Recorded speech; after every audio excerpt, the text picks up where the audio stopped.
you're already traumatized as a human being, and you haven't even lived for 10 seconds yet. You pulled out a student loan to get a floppy disk, bro? Yeah. I don't think anybody needs to meditate personally. Really? I think there's a better way to reprogram your brain. It's in that chapter on if you're not willing to take responsibility. If I'm going to be a victim my whole life, you have no hope of ever developing any kind of higher consciousness. Really have free will. How do you take total responsibility? Oh, dog, you dumb bitch. Give up being right. Too blessed to be stressed. No, Too blessed. I'm not a big fan of free will. Maybe 2% of our life has some sort of freedom of choice, but 99% or more. And you don't have to do any more than this to experience a stress-free life. Wow. Welcome, ladies and gentlemen, back to Ward Radio. I'm your host, Cardinellis. I'm joined today in the studio by Kwaku L, Brad Whitbeck, Jacob Hansen, and our good new friend, Randall Johnson, who is the author of the book, The 7 Secrets of a Stress-Free Life. Now, before you tune out and you think, whoa, this is some like girly self-help book, all right, there's actually some super cool nuggets of wisdom in here. And you've got, I do believe, the first #1 bestseller tag that has ever come into our studio, which is pretty cool and you got to be proud of. So there's some really cool things in here that I saw right off the bat. Before I let you introduce yourself and talk about who you are and all this stuff, I just wanted to say I was impressed from the moment I opened this up. 1, take total responsibility for everything in your life. This is like Jocko Willenick saying, like, extreme ownership and stuff like that. Where do you think he got it? Randy said it first. Oh, dude, that's true. Disconnect external circumstances from internal feelings. This is stoicism. I'm digging it. Identify needs that are really just wants. This is like 1980s parenting. Give up being right. Wow, you need to talk to Brad Whitbeck. And you know what I'm saying? And get into him a little bit.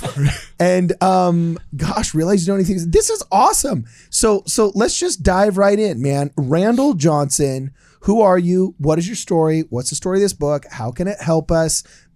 Members of the Church of Jesus Christ of Latter-day Saints specifically, or just folks at large? Tell us, my man, what is up?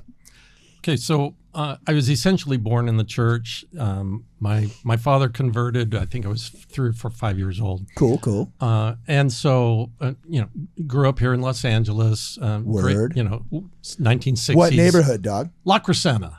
Ah, so you're a rich kid, rock on, No. dude. Yeah, That's La Cañada. Okay, let's keep it straight there. Yeah. Okay. The fancy Canada? Yeah. La Canada. So, life's good growing up in Los Angeles in the church. It was really great. And then I went on to BYU, after high school and went on a mission. And life should just be perfect, right? Yeah. The problem was that I had a lot of neurochemical issues. In the 60s, today everybody's ADD, right? Oh, Yeah. Or ADHD or whatever. Rock on. Well, I was actually literally, truly medically diagnosed, except I didn't get the diagnosis till I was 40 years old. Oh, man. So you go back to You missed out on all of your teenage years in Adderall? No, I did not get to do any Adderall. Okay, bummer. No, I'm making up for it now, though. Okay. So so when if you're an ADHD kid and they don't even have that thing invented yet, you're just a bad kid. You're wild, you're crazy, you're disruptive, you're all the, I got N's and U's on my citizenship grades and everything. And so it's very difficult to manage those things. But the key thing that saved me was when I went on my mission, now you have a focus.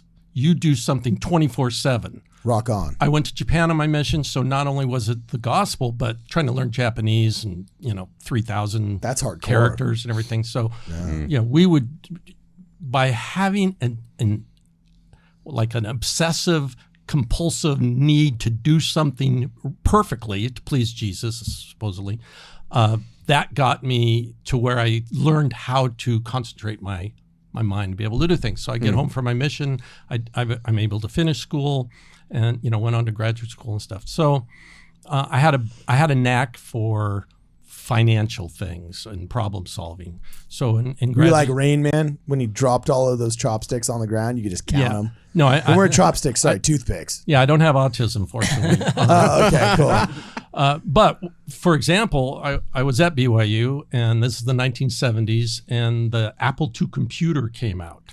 Dog. Yeah, and so Rock on. they opened up an Apple II computer store in Provo, and you go down there. It was like $2,500, right? Dude, did you guys ever use an Apple? Are you too young to have used an Apple II C+ computer in your elementary school?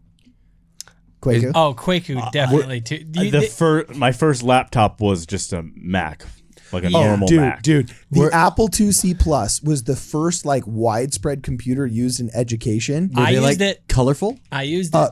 Yeah, it was. They No, were no, in you're thinking of the schools other for one. 30 years. That's all right. the one. Oh my gosh. Dude, Before the colorful ones. Yeah, and it was just a green and black screen. This was the computer Wait a in second. every computer Could lab. you play for Oregon Trail on that one? Yeah, it was Oregon Trail. That's We had the that. Where on Earth is Carmen San Diego? Yeah. All the educational games were made for, and I swear this was a mainstay of American public education for 20 or 30 years. By the way, do you know how much they're going for now, bro? Like at least $20. Oh no, like a couple grand.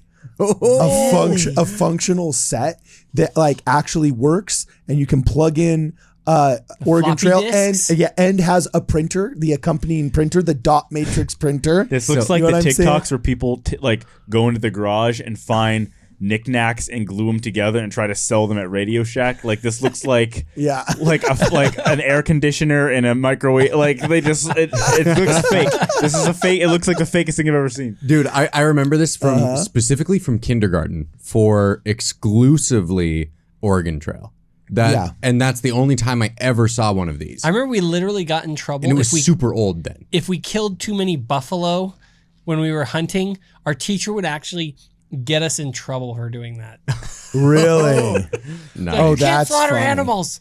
I'm like, it's a little green screen. Uh-huh. Yeah, dude. So here it is, man. This was the original screen. I'm going to make it a little bit bigger so everybody can see. And there it is. Boom, shakalaka. That was the Apple II C+ computer. It was revolutionary in its time, my friend. So, you yeah, keep saw going. one of these in the wild.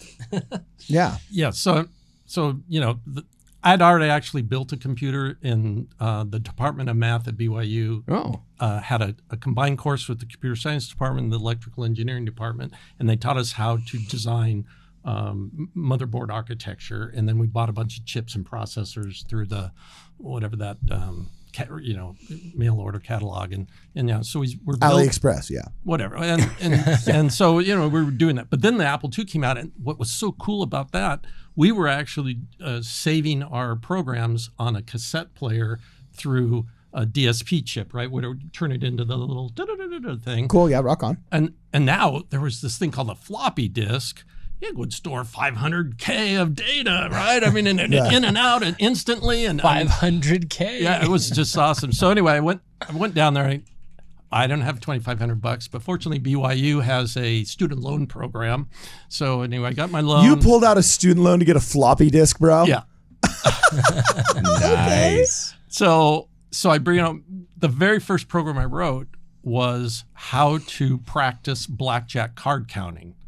And so there was this guy, Ed Thorpe, right? He's the famous the guy that invented card counting. And he'd written a book called Beat the Dealer. And somewhere I was in the bookstore and not BYU bookstore, but anyway, They still have that at BYU. and I was over in the statistics thing or something, area. Anyway, I found that book and I got all excited. So yeah, I wrote a computer program to actually simulate blackjack, do specific training like flashcards and everything to really be really expert at it.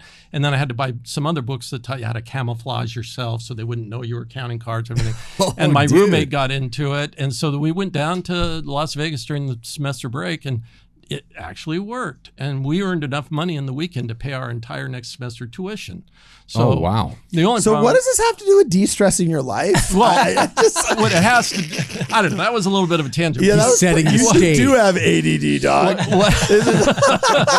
Okay, but I do want to say though, I did have a conflict. Do you pay tithing on gambling winnings?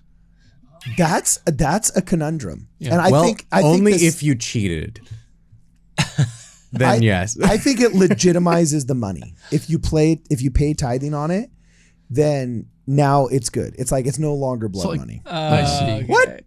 Like you're like cleaning. Well, I do not dude, endorse that position. It's like money laundering. if you're, you sell you're cleaning the money and making it spiritual. Like if I sell a couple kilos, and I'm kind of wondering, like, what do I do with this 200 grand? Give 20 grand of it to the church, and now it's Jesus money. You know? Oh my gosh. There you go. So it's watched. It's so claimed. I brought that up only because when I went to graduate school, I continued. Ed Thorpe, the guy that wrote Beat the Dealer, realized that he got banned from the casinos, and so he turned his attention to beating the stock market, and he wrote a book called Beat the Market. And he used these very complex quantitative financial models and statistical models. And so I got super excited about that book. So off I went to UCLA to study finance, and then I ended up having this career in finance and worked for a hedge fund and some other things, developing these quantitative models. That's why I only brought up the Apple II computer. The problem was it's a very stressful job. If you're trading $100 million of derivatives at a crack, you better not lose money, right? And so it became really overwhelming mentally, psychologically. And remember, I'm undiagnosed. Turned out I was bipolar and I don't know, other things. So, wow, you are hide the pain, Harry. Yeah. Rock on, dude. So, I'm going to the doctor and he's like, oh, well, here's a prescription, right? Here's some Halcyon, or here's some Soma, or here's some Xanax or whatever. And I didn't know it, but I came from this long family history of alcoholics. And so I ended up becoming a prescription pill addict.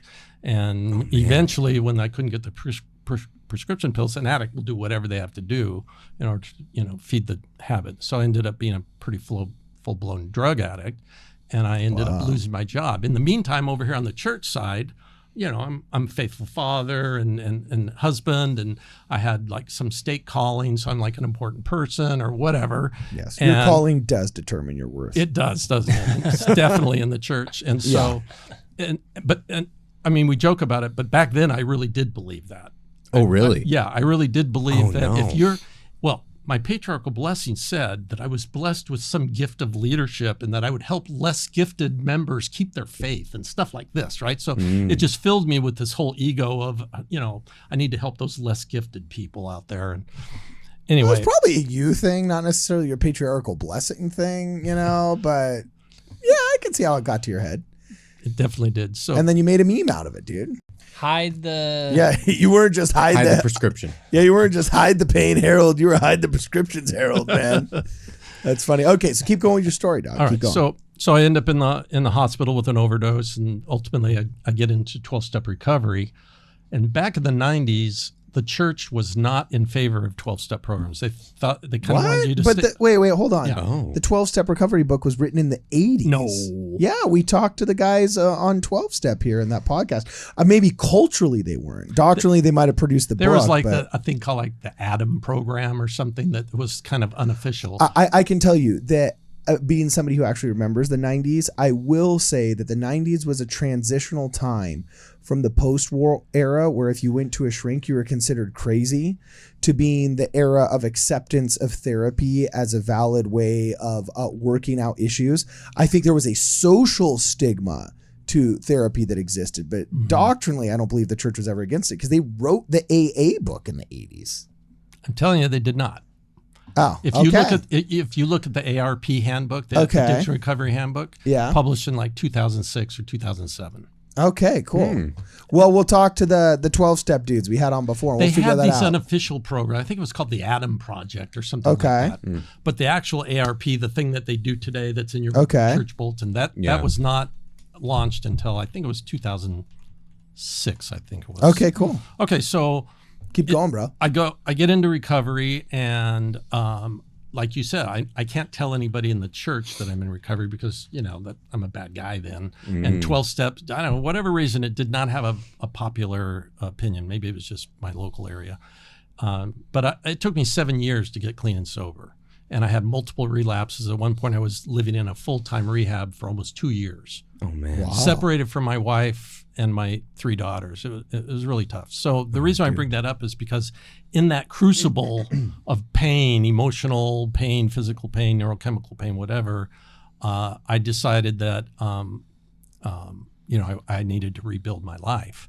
And I thought that I knew everything I needed to do about how to be spiritual because I grew up a Mormon. I read the Book of Mormon 100 times, and I knew all the scriptures. And yet, I didn't have the power of Christ or the power of the atonement. The deeper meaning. Inside of me. Yeah. Okay. It was all intellectual, I guess, basically. So I went on this journey to say, well, how could I be a Mormon and not have this power to transform my being like that Christ offers if you read the scriptures? And so in that whole journey from about 2003 to when I published this in 2018, I was working on how do I transform my own neurochemistry, but also my neural pathways, my psychology, So I looked at dozens and dozens of modalities. I went to a Tony Robbins weekend course. Anything from the spiritual. I went out to Joshua Tree over and over and over to practice, meditation and learn all those things. And I went to Japan on my mission, so I was already familiar with Buddhism, got into that. And most of the time, about 90% of the time, whatever modality that I was practicing didn't really help me very much. Okay. But once in a while, there would be some aspect of one of these modalities. I'd say, now that one is key. That one actually has power.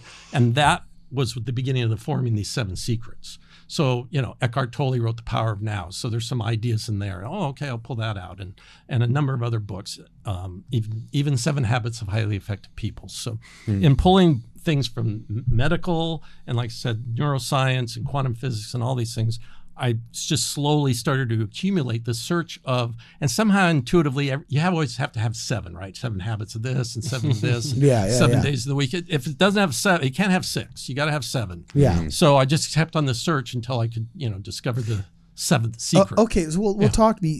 A certain word just jumped out at me, and it's honestly just because I saw a YouTube short on this. I'm such a millennial, Hey, I've got this profound author in front of me, and I want to ask him a question, not about his highly detailed and researched book. Here's a YouTube short I saw, But this guy got on the YouTube short, and he said neural pathways have so much more control over your life than you realize, and here's a way if you want to change it. Get up. The first thing you do in the morning, he says, go brush your teeth. And if you're right-handed, do it with your left hand. And before you walk out of that bathroom, say, I love you, I love you, I love you 10 times in the mirror. And he says, this will absolutely be the first step of changing your life. And he even said, anybody whose life it does not change, I will give them $100. Now, what is that word neural pathway just jumped out at me because it's the second time I've heard it in the past 48 hours. Talk to me. What is this neural pathways stuff that you're talking about, and how does it change people's lives? In simple terms, from the moment you're born and probably in the womb, you're having stimulus experiences with your senses. Rock on. So, the whole Garden of Eden story is the story of your birth, right? The Garden of Eden's the mother's womb. You're in there. Okay. It's all perfect. Adam and Eve are the sperm and egg and all that. And now you get thrust into the lone and dreary world. When you get dragged now, some people get cesarean section, but let's just go with the traditional. You get dragged down that canal with some forceps and they're yanking you out and it's bright and it's loud and everything. Yeah. You're already traumatized as a human being and you haven't even lived for 10 seconds yet. Okay. You end up, the limbic system, of course, only cares about survival. So it's always driving survival programs. And then you layer these traumas onto it. And we have this innate, I think there's some research that suggests it could be DNA level to recover that paradise, that womb experience, that Garden of Eden that, it was so wonderful, right? The amniotic fluid and the heart rhythmic beating and, all your food was provided through the umbilical cord. It was all warm and comfy. Yeah, you didn't have, you didn't have to flush a toilet. It just all got taken away with, whatever. And we just somehow subconsciously are always searching for paradise lost. And what the neural pathways are is basically when you do something over and over and over again, you're reinforcing a habit. That's really as simple as it is. And your brain is remembering all these patterns and everything. So right now we're in an environment, we're seeing some visual things, auditory, whatever. Your brain is constantly continuously going, is this a safe environment? Is this a safe environment?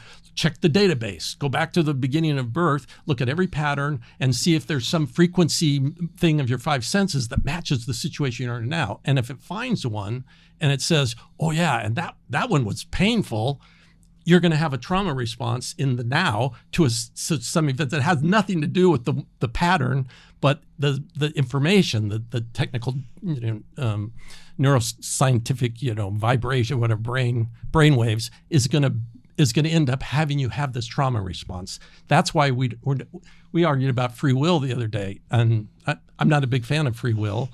Maybe 2% of our life has some sort of freedom of choice, but 99% or more is basically, like you said, the neural pathways are driving all of these patterns and driving our behavior, and the limbic system is making sure. So why that we is survive. altering them so important? Like, if you have a bad life, you need to alter them. But what does just altering them guarantee? Just the ability to start a new one that hopefully is less traumatic? What? Yeah, I mean, that's the whole point of people going to therapy, right? They have to go in and process all these childhood traumas and whatever. And people think trauma means, I was sexually abused as a kid or something. No, trauma is that you wanted that candy bar at the Ralph's supermarket, and your mom said, no, you can't have that today.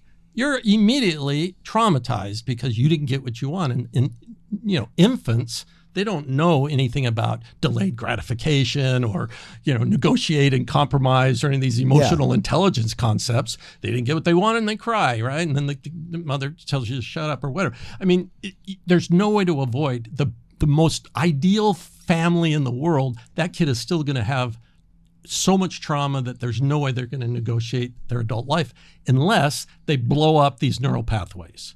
So that whole point with that guy saying, and you're a fan of chaos, the whole point is your brain has no chaos. It is so ordered because everything is a software program. It's if this, then that, and if this, then that. And you have billions and trillions of these programs that are driving the decisions you're making. So the whole point is, let me blow that whole thing up and become like Jesus said, become as a little child. The newborn baby, we talked about, can you be offended, right? You can't offend a one-day-old baby. Walk up to it and smile and go, hey, you're really stupid. The baby doesn't understand anything. It's not going to sit there and be all hurt and cry or anything like that. Okay, so we develop programs that tell us that if somebody says you're stupid, that hurts your feelings. That's just all programmed, neural pathway developed programs. We need to try and basically start over, wipe it fresh, right, and be, in a sense, reborn into something new. Mm-hmm. It almost also kind of sounds like Thetans. What? Oh, like the Scientology Scientology stuff. Yeah. No, There's your boy, L. Ron Hubbard. No, man. I mean, you found a way to weave him right in there. Well, no, I mean, ultimately, I think that's what he's talking about. Remove the religious aspect, right? There are these ingrained programs in our mind, all over our psyche, thousands of them that may be causing a lot of grief. And if you have to learn how to change them for your benefit, that's if you separate the philosophy of Scientology, the Dianetics, from the church of Scientology, which almost all churches are corrupt. People say, oh, it's a cult or it's this or that. But as you said, all churches have really good theology. They have some really good theory about life, and that's the whole purpose of religion, right? Is to be born again and to regenerate ourselves as a new creature. And so I have no problem with all religions. It's the institutionalization of those religious theologies that ends up corrupting the whole. So here's my question. Yeah. There's two things I love about your book. First off, it's very small and digestible. I mean, you do not veer verbose. You keep it very simple. And I mean, it's less than 100 pages, for heaven's sakes. And the font is as big as a Goosebumps book. I really feel like I could read this in the lobby of, I don't know, my shrink, when I'm waiting for my shrink to tell me how to de-stress my life for $400 an hour. I can just read the book for $4.99 or $14.99. Ooh. It's on sale right now. Yeah, I love this. By the way, I could stare at this picture all day. Yeah. It is a nice So picture. you've got in this cool book that's also very short, You've got 7 secrets, and all 7 are just here on the first page. I'll read them really quickly, and I want you to tell me which one jumps out at you that you think the average person struggles with most and would be a good beginning spot on their journey of de-stressing. Okay. So secret 1, take total responsibility for everything in your life. Secret 2, disconnect external circumstances from internal feelings. Secret 3, identify needs that are really just wants. Secret 4, give up being right. Secret 5, realize you don't know anything for certain. And then secret 6, if you must speculate about the future, speculate positively. Oh, I dig that one. And then secret 7, love yourself first, then others. So which one of these do you find with most people you talk to is the starting point? Like start here and then go. Well, you start with secret 1 because if you're not willing to take responsibility, if I'm going to be a victim my whole life, you have no hope of ever developing any kind of higher consciousness. So I have a question about that. Yeah. Because you mentioned thinking that the majority of free will is kind of an illusion almost.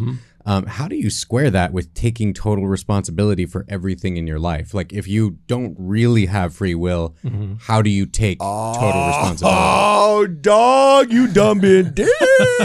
Gotcha. The answer It's a good question. The answer is that our mind doesn't believe the science. You know, we were talking about Robert Sapolsky, right? In his new book. Probably free will. Imagine this. If you did a video of your life, like a 5-day video, and then the next day you watch the video, can you go back and change the video? Can you say, hey, you know what? No. So I am a video editor, so yes, but no. I can't, but you know but what I I'm can't saying. change what actually happened. Yeah.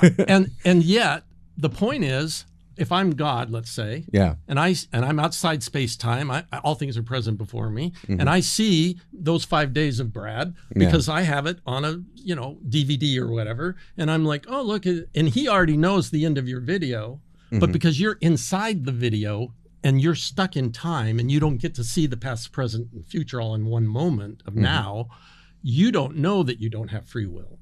And so because you don't know, you think you're making decisions. And because you think you're making decisions and your mind believes that it's making decisions. And by the way, there's some neuroscience experiments that have kind of, debunked that therefore you do have free will. You have the illusion of free will that you act on. And therefore it drives the decisions that you make. Okay. It got me thinking, you ever been in a park with your dog and you don't have a bag? And your dog takes a crap. Okay.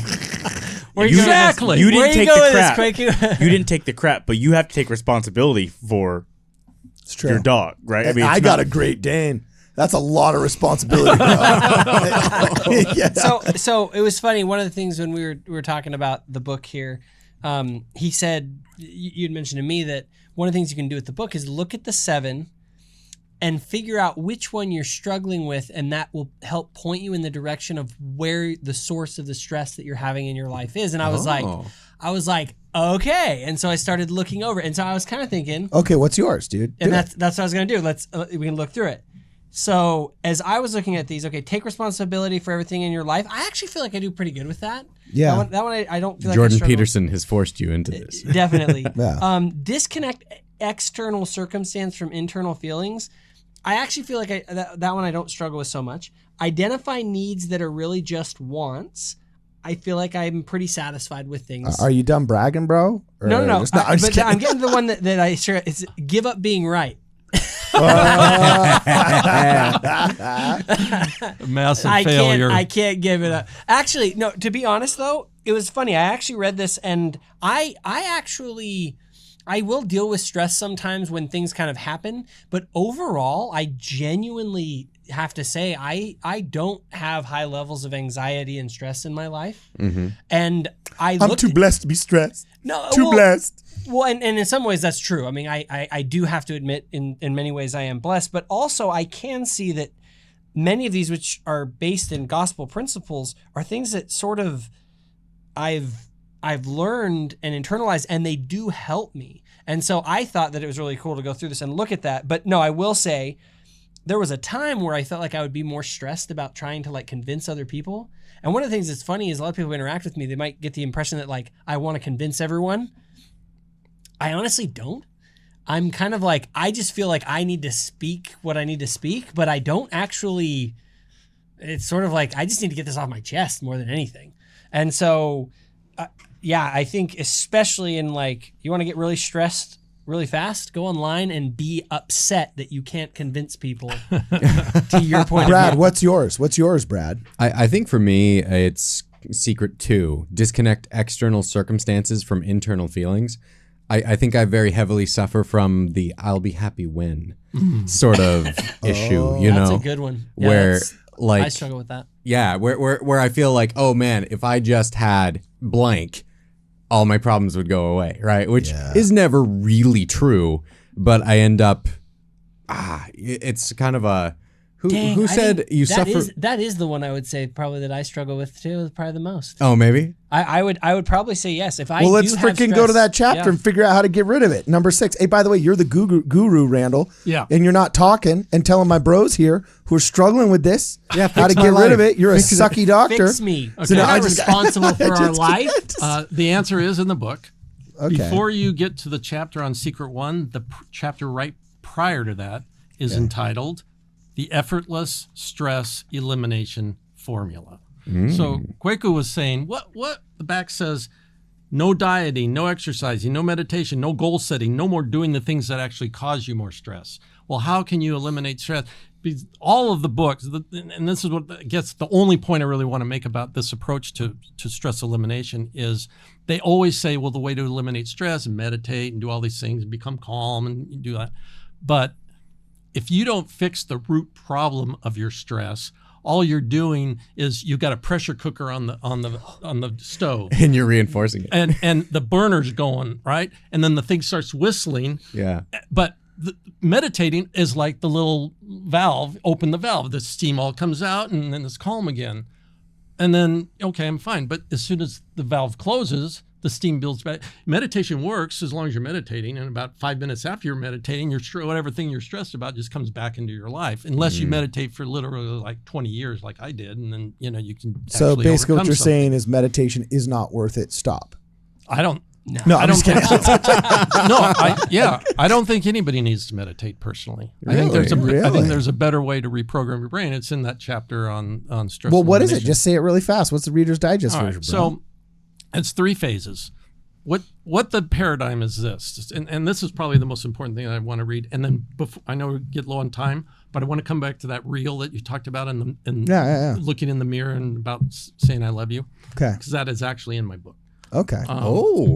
But here's the key thing, and because remember I'm an academic kind of guy, Yeah. and the first version of this book was really boring, like 250 pages, academic, boring stuff. And, Yeah. and my daughter basically said, "This sucks really bad, Dad. Nobody's going to read this." And my daughter has a PhD, so she's pretty smart. And Okay. so she actually literally helped me rewrite the book. And that's why the fact that you noted these things, big wide margins, only about 20 lines to a page instead of 26. And I narrated the entire book in an hour and 20 minutes. Oh, that's great. Wow. So it really is a very easy read. And it took 4 times as much time.